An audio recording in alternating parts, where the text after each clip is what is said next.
This is not clickbait. I repeat, this is not clickbait. In this video, I'm going to tell you everything I did to go from absolutely terrified to having a pretty good head. Here are the 10 biggest things that helped me not be scared of falling. Everything that I wish I knew back when I was really scared. How to beat fear of falling for good. I'm Haley, if you didn't already know, and I recently got 1,000 subscribers here on YouTube, which is pretty cool. And to say thank you, I wanted to make the most useful video I could possibly think of. And this is what I came up with. I hope you like it, and I hope it helps somebody out there. Because I'm not special, and if I could do it, that means that you can too. Okay, here's how this video is gonna go. First, I'm gonna lay out why you would listen to me about any of this. I am not a coach. I'm not any sort of expert. I am a 30-something average rock climber. But there's one big reason why what I have to say could be useful to you, hopefully, maybe, if you're struggling with fear of falling. And that's that I used to struggle with it too. Bad. Real bad. And note that I say used to. Yes, that is kind of the whole point. Used to be really scared, now I'm not. Second, I'm gonna tell you my backstory. Origin story? So that you have context for all of this. I'll tell you exactly how scared I was, and as I said, it was pretty bad, as well as where I'm at now. So hopefully you'll have a pretty clear picture of the mental distance that I've covered. And then we'll get to the good stuff. That's all the things that I did to cover that mental distance, to get from point A, terrified, to point B, bold. Yes, I'm calling myself bold. Like, big change. And I've broken this up into 10 actionable things that you can do too if you want. And I'll go into detail on each point later on in the video. If you're not interested in parts 1 and 2, where I tell you why you should listen to me and where I came from, you can skip ahead to the 10 tips part. And I'll put the timestamp for where you should skip up on the screen somewhere, but you should just watch the whole thing. Yeah. And at the very end of the video, I'll tell you the story of my mental breakthrough, because I very much had an aha moment in my own mental game.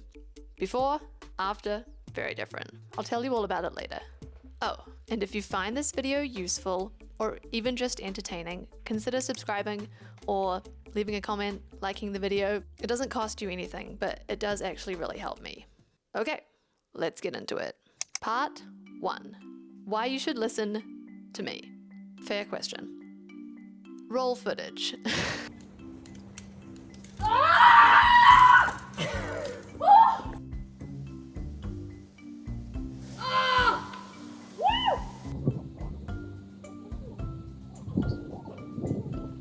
You got this.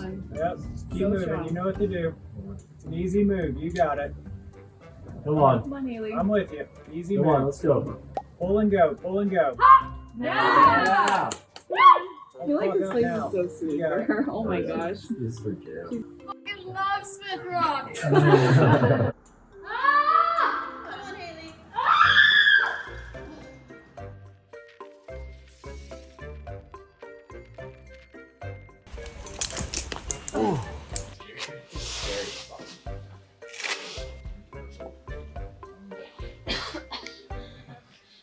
That was what I tried the very first time.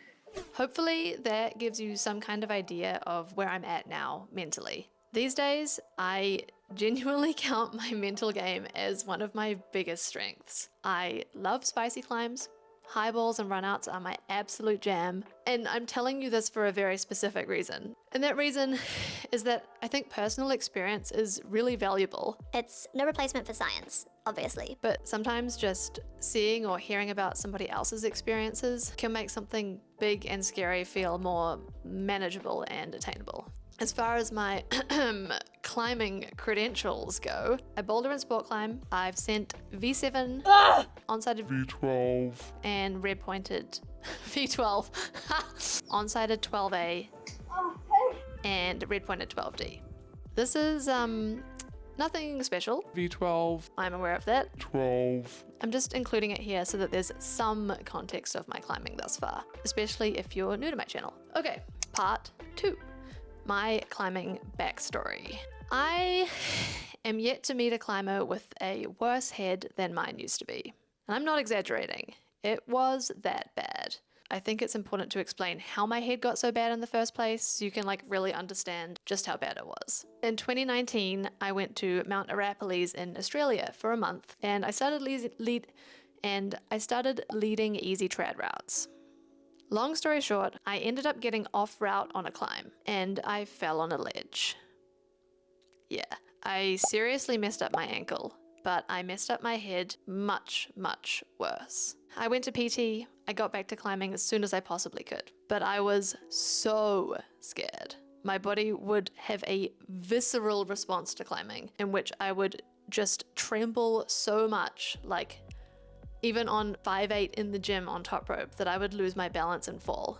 But over time, months and months and months, the trembling improved. I started climbing outside again, and obviously this is progress, but I progressed mentally up to a certain point and then just completely plateaued. 2 years later, it's a long time, my ankle was finally healed, but my head was not even close. By this point, I'd sent 512 outside, on lead, but only after top roping it to death first. And I hated leading. I hated it. It was just not fun. I was too scared. The night before I knew I was gonna try and send something on lead, I'd be in mental agony, and on-sighting? Forget about it. I literally couldn't on-sight 5'7" after climbing 512. I would get a bolt or two up and have a total mental breakdown. I would cry at the crag. It was very embarrassing. So I started to not like climbing in front of other people, which made this whole thing even worse. Eventually, I reached a point where I couldn't just keep on going like I had been. I was miserable. So after much trepidation, I ended up reaching out to a climbing coach who specializes in mental training. It was the best money I ever spent. But this video isn't to funnel you into coaching. It's to share my experience. While we are on the subject of that coaching though, my coach was Carly Rager at Project Direct Coaching. I have a huge amount of respect for Carly, and I'm not just gonna word vomit her entire program on the internet. That wouldn't be very fair, but I am gonna tell you the major things that I learned that made the difference for me. So, without further ado, let's get into it. Here are the 10 biggest things that helped me not be scared of falling. Number 1, believe that it's possible. The very first thing that I asked Carly was, can you even help me? I thought that I might just be beyond repair, but she said, yes, absolutely. She was very confident about it, and I felt so relieved. All of a sudden I had hope, where I didn't have any before. If you don't believe that your head is something that you can work on and change, it will be very hard to do so. Use blind faith if you have to. I got a coach and trusted her expert opinion, even though it seemed absolutely outrageous. I had to remind myself over and over again to just try and see what would happen without agonizing over the possible outcomes. You could even use me as proof that it's possible. Please do. And it's not like you need to feel that it's a given or anything like that. You just have to believe that it's not impossible. Just crack the door of possibility open a tiny, tiny bit and see what happens. You'll be surprised. Number 2, make it a priority. It's very hard to push your mental game and your climbing performance at the same time. You'll probably get subpar results in both of these things if you try to do them all at once. Or best case, it'll just take a longer time. Personally, I completely and totally set aside performance goals for a minimum of 3 months. And I made mental gains my only climbing goal. I would go to the crag and climb 510 minus or below, even though I could climb 512. Because if you really do want to address your head, it kind of needs to be a priority. It's not something that's just going to work itself out, or at least that certainly was not the case for me. I tried that for years. But mental gains are hard work. They require a crazy amount of commitment and dedication, and it's up to you to put that time in. That will be much, much easier to do if it's your priority. Number 3, change the way you talk about yourself. This sounds kind of new age and silly, I am aware, and I was super skeptical about it at first. But one of the very first steps to becoming not scared is simply changing the way that you talk about yourself, both inside your head and out loud. When you describe yourself as scared, you are reaffirming to yourself and to everybody else that that is, in fact, what you are.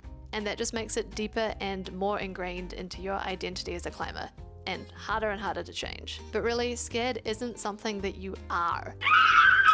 It's something that you experience. It's an emotion. Let's say you describe yourself as scared of falling, okay? That's very definitive and concrete. But you're actually scared of falling at a certain moment in time. I'm scared. You're not going to the grocery store scared of falling, you know? What I'm trying to say is that it's not who you are, like, at all. By adding something like a time constraint, scared of falling at the moment, your fear is attached to a certain point in time rather than to you as an individual. Another way you can change statements that are like concrete and definitive like that is by saying that the thing, in this case fear, is a work in progress. For example, I'm scared of falling, but I'm working on it. So do this inside your head and outside, but like, you gotta start here. It is super hard and feels really weird and wrong in the beginning, but it will really help.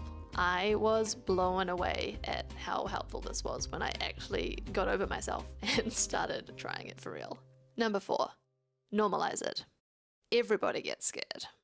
Fear of falling is not a character flaw, but we kind of treat it that way. Like, there isn't anything wrong with you as a person. Dealing with fear is a skill, and you're just not that good at it yet. So stop looking at it like an ailment and start looking at it as a skill that you can hone. Because it is. When I figured this next bit out, it was super helpful for me. It's that everybody gets scared. I have a pretty up and down relationship with the fear of falling. Even the pros. It's still scary. Still scary. Even the people who are bold. Even the people who don't get scared. They do get scared. They just know how to deal with it. Yeah, it's part of climbing. Unless you're Alex Honnold and you actually have some kind of physically different brain. Sure. I think it's really important to understand this because people use all sorts of language to talk or not talk about fear. So you only climb with these guys who are never afraid to fall? Exactly. I'm sure you've seen somebody climb something and look absolutely gripped, only to come down and act like that never happened. Yeah, they were scared. Like, for sure, they were scared when they were up there on that climb. They just dealt with it and moved on. They didn't need to come down and talk about how scary it was. But that doesn't mean that it didn't happen. It's not that bold people don't get scared. I'm really scared right now. I got you. It's that they get scared, but they're able to do the thing anyway. So don't just assume that you're scared and nobody else is. Number 5, approach training your mind like you would training a muscle. If you want to get stronger fingers, what do? Train your fingers. So if you want to have a stronger head, you train your head. Right? Guys? Train your head? No? For real. Mental training is training, just like physical training is. The clue is in the name. Mental training. Nobody thinks twice about racking up fingerboard sessions at the gym.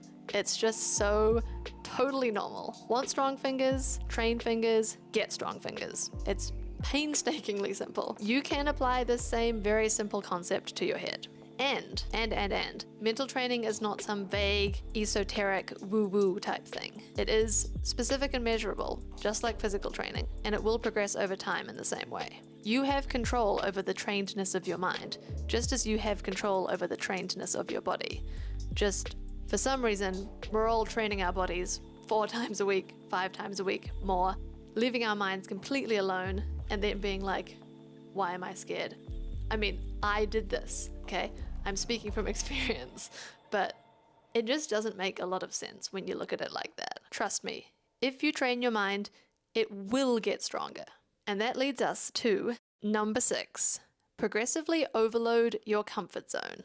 Okay, now we're getting into the super good and concrete stuff. I needed to go through steps 1 to 5 to get to this point, but this is where the big stuff really starts to happen. To train your mind, you want to progressively overload your comfort zone over time, just as you would with a muscle. Just in case you don't already know, progressive overload is, and I quote, a fundamental principle in exercise science that refers to it gradually increasing the demands placed on the body over time to stimulate muscle growth and strength gains.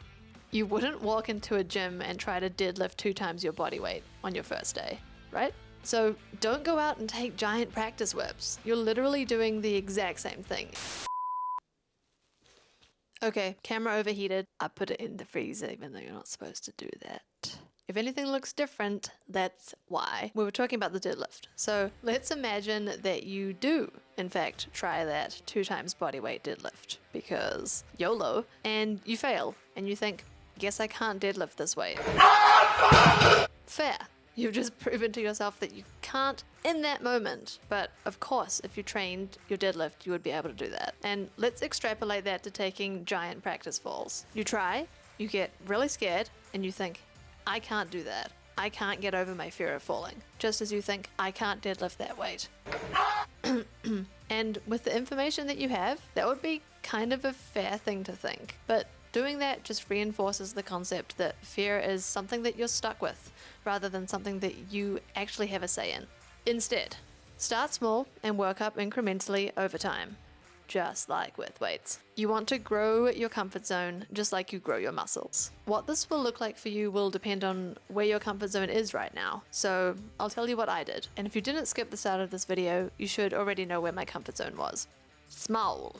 It was small. Pre-coaching, I would get on a 5'7" or a 5'8" or 5'9" and try to onside it. And inevitably, I would fail. I'd come down and I'd think, yeah, I suck. During coaching, I was instructed to get on 2 routes up to 10B, as in no harder than, and the measure of success in those sessions was simply trying the route at all. Literally tying in and trying. That was it. So in doing this, my comfort zone was slowly expanded from even trying to lead 5'7" is scary and I can't do it, to I am comfortable trying to lead a 5'7", even if I still can't do it. You see? Like, before, even trying was just like anxiety inducing because I knew that I was going to get scared. I knew that I wasn't going to be able to do it. I knew that it was going to be a bad experience. But in changing the goalpost to simply trying and proving to myself that I could try, regardless of the outcome, I then became comfortable with trying. So, comfort zone, slightly bigger. And that leads us nicely into the next point. It's almost like somebody planned this or something. Number 7, take the smallest steps that you need to take. Going back to the deadlift example, you might need to just start deadlifting the bar. No weights. I'd say that where I started with my mental training was the equivalent of that. Like, I am not exaggerating when I say that I would get on 5'9", go up 2 or 3 bolts, cry, and come back down. But that was me trying. And it was the start of the process that got me ultimately to where I am today. You just need to figure out what that first step looks like for you. And it's probably nowhere near as bad or nowhere near as like low down as what I was doing. So if that's where I started and you're starting at a point further along than that, like, you're in a good spot. To figure out what that thing is, take the thing that you are already comfortable with, which for me was top roping. Then think about the thing that you're not comfortable with, which for me was leading at all, even on easy terrain, even if I knew the route. Then try and find the smallest possible step that you can take to start bridging the gap, like simply getting on something on lead, like I did. And as I said earlier, your metric here shouldn't be sending or even getting to the top. It's simply trying. That way you're breaking the big, scary, unachievable thing down into manageable pieces that you can actually make progress on. And once you're comfortable with that, you can progress to the next small step. For me, that was, instead of just bailing when it got hard or scary, which was absolutely what I did in the beginning, the next step was making 2 or 3 small moves into the unknown before down climbing back to the bolt, taking and bailing. Or maybe doing those 2 or 3 moves a few times. Up, down, up, down, up, down, take, bail. Cool. And as you can probably see by now, I had to take many small steps, and you can and should too. Plus, it doesn't matter how quickly you're moving or the size of the steps that you're taking. It just matters that you are moving at all and that you're taking any steps in the right direction. Because consistency is literally how you achieve anything and everything in life. Think of like a diet. People who go super hard in the beginning fall off the wagon in the first week. So don't do that. Take small steps over time. Make gradual progress. And one day you'll be at the top of the mountain, and it probably won't even seem like a mountain anymore. Number 8, set RPE or rate of perceived exertion goals over outcome-based goals. If you lift, yes, we're going back to lifting, most sessions are focused on getting the right amount of stimulus for adaptation, not on getting a new 1 rep max. A successful gym sesh is generally defined as doing the right amount of sets and reps at the right weight to get the right stimulus such that you can still recover in a 2 or 3 day period. So apply this to climbing. A successful session is defined by going out of your comfort zone the right amount to achieve the right amount of stimulus, regardless of the climbing outcome of your effort. As I mentioned earlier, my coach would deliberately not ask me about the outcome of the climb, nor want to talk about it with me. She would just ask if I got on the routes. A successful session for you would be, did you try and take the small step? One small step. That you decided to try and take? If yes, success. One giant leap. You want to push yourself slightly out of your comfort zone, but not into full-on fear. When you do the scary thing and get absolutely terrified, that just reinforces that that thing is in fact scary. What you want to do is do the scary thing and get a bit scared, but not too scared. Number 9, get bail beaners and a stick clip and use them. Getting on a route does not mean that you need to get to the anchors. This helped me a lot. It was a crucial part of being able to take these small steps that I've mentioned, because small steps sound nice and all, but like, we live in the real world of logistics and quick draws. It's much easier to get on a route and try, i.e. have that successful session, if you're not assuming that you need to get to the top to retrieve your gear. You can stick clip through a section, leave a bail beaner, and trust me, the few dollars that you might lose here are worth their weight in the mental gains that you stand to make. Or you could have a partner who's willing to clean the route for you. But even if you do have such a partner, you should get bail beaners and a stick clip anyway, because that way you can rely entirely on yourself, and it makes the whole thing much mentally easier. And practice down climbing. For now and for later. It's much easier to try a section of a climb when you know that you can down climb back to the bolt or back to the stance that you're in, as opposed to approaching everything as I can only go up. And when you're a mental beast in the future, Guys, I'm really scared. doing bold and scary shit, I want to come down. your ability to down climb and your understanding of that ability, like what you can and can't down climb, is a very valuable skill and one that increases your safety margin. Hang on, I can maybe relax for a second. Damn, that was hot. That was dope. Just down climb. Number 10. The second you get gains, value them. Spend time reflecting about your mental training, as in think about it when you're not climbing. Have you improved since last week? If so, and I bet you have if you do these things and work on them over time, you will see at least a small sliver of improvement at some point, okay? And when you do, use that for belief in your future progress. You don't need blind faith anymore. You have concrete evidence from your own self about your ability to progress mentally. If you have concrete evidence that when you train your arms, they get stronger, you assume that if you continue to train them, they will continue to get stronger, right? So do that with your head. Personally, I found that mental training had real momentum. Like, the more I improved, the more I felt like I could improve, until one day I genuinely started to believe that the sky was the limit. I went from tricking myself into thinking that it maybe wasn't impossible for me to work on my head, to feeling like I could achieve anything mentally that I wanted to, which is pretty cool. Number 11, yes, this is a bonus tip. Consider getting a coach if you have the means. I learned most of this from Carly, and I've made sure to leave her details in the description of this video if you're interested. She is a certified behavior change specialist, so she actually knows all of the science behind this stuff. But the best coach for you is the coach that you click with. And you definitely don't need a coach to work on your mental game. I was just totally stuck, and I needed somebody to tell me what to do to begin getting unstuck. Hopefully this video will help you with that part, even if it's just a little bit. I tried to make it everything that I wish that I knew back when I was really scared. Speaking of that, the final part of this video is the story of my mental breakthrough, aka the day that I stopped being scared. Part 4. My mental breakthrough. By this point, I've been in mental training for maybe 8 weeks or so, and one of the tasks that Carly was having me do at this stage, along with getting on new routes on lead, but now slightly harder ones, was fall practice. Not mega whips.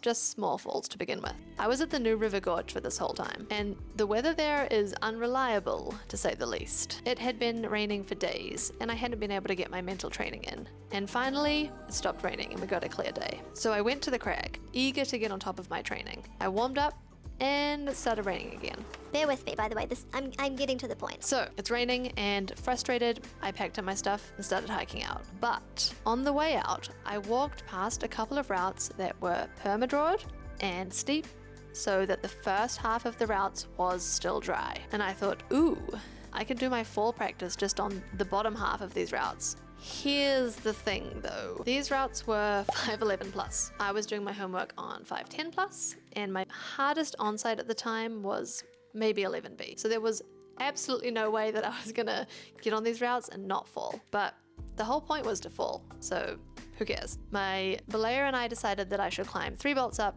and then start taking my practice falls. So I started climbing with the intention to get past bolt 3 and then take a few small falls, full well knowing that there was no way that I would not fall on this climb. I had to try hard, commit to moves, and climb dynamically, because the climbing was hard for me, even getting to the 3rd bolt. And somewhere between bolts 3 and 4, I realized that I wasn't scared.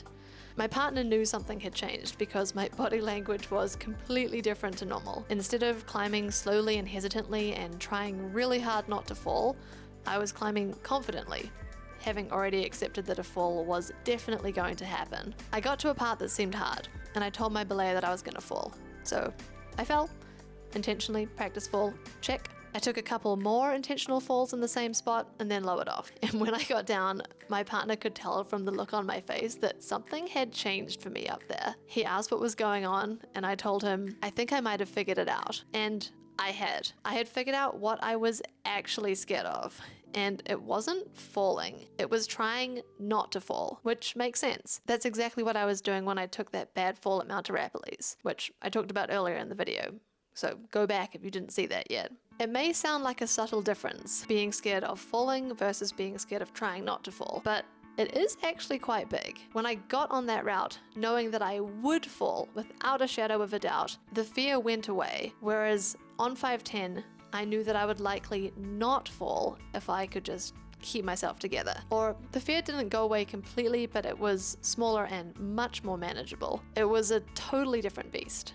The moral of the story is this: figure out what it actually is that you're scared of, and be open to the idea that it's not falling. What we call fear of falling is often a bunch of different things lumped into one term, because that is how it manifests, right? Like, that's what it looks like, being scared of falling. But the actual fear could be a bunch of different things. I'm gonna give you some examples right now. We have fear of failure, fear of injury, fear of the sensation of the fall itself, fear of being out of control, fear of your gear failing, the list goes on. So yeah, these are all kind of categorized into fear of falling, but they are quite individually different. And the better you understand your fear, the easier it will be to train. Going back to my breakthrough, I still had plenty of work to do, and Carly totally gave me the tools that I needed to continue to work on my head after this time. In total, I worked with her for 6 months, and I'd say that I got to the point of being bold and enjoying runouts and highballs and the like maybe 2 years after that. I just kept progressing on my own until I was where I wanted to be. And I'm sure I still have a lot to learn. I do very actively maintain my mental fitness these days and push it when I feel like I need to. And having the skills to be able to do that is pretty empowering. I hope after watching this that you'll have some of that too. And that's kind of the end of the fall stuff. If you watch my channel normally, you'll know that this video is quite different from what I normally make. So I'd love to know what you think of it. Should I make more of this style of video, or should I just stick to vlogging? Bruh. And if you are one of the now over 1,000 people who have subscribed to this channel, thank you. This past year, which was my first on YouTube, has been full of learning. Like, I didn't know anything about shooting or making videos when I started this. And I'm just so grateful to have found like a new passion in doing this. I love it. And that would never have happened without, well, all of my freak injuries last year, for one. Go back and watch my old videos if you don't already know about all of that. But more importantly, it would never have happened without all of you watching my videos. 1,000 subscribers might not sound like much. I get that. But as I said at the start of this video, I'm just an average 30-something-year-old rock climber. And I think it's so fucking cool that over 1,000 people are interested enough in me and my climbing journey, and hopefully occasionally insightful things that I have to say, that they're willing to spend their valuable time with me I really, really appreciate it. And if you're watching this and you're not subscribed, just hit that button already. If you made it this far, you're an absolute legend. Thanks for watching, and I really hope this video was helpful. If you know somebody who struggles with fear of falling and you feel like this could maybe help them, send it to them. Spread the word. I feel like the lack of openness and information on this topic only makes mental gains harder to get, so let's change that. That's all for now, friends. Thank you for watching this video, and I'll see you next time.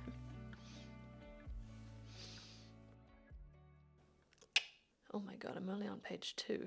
Insert clip here. Grow your muscles. Blech. Was it getting really bright now? Okay.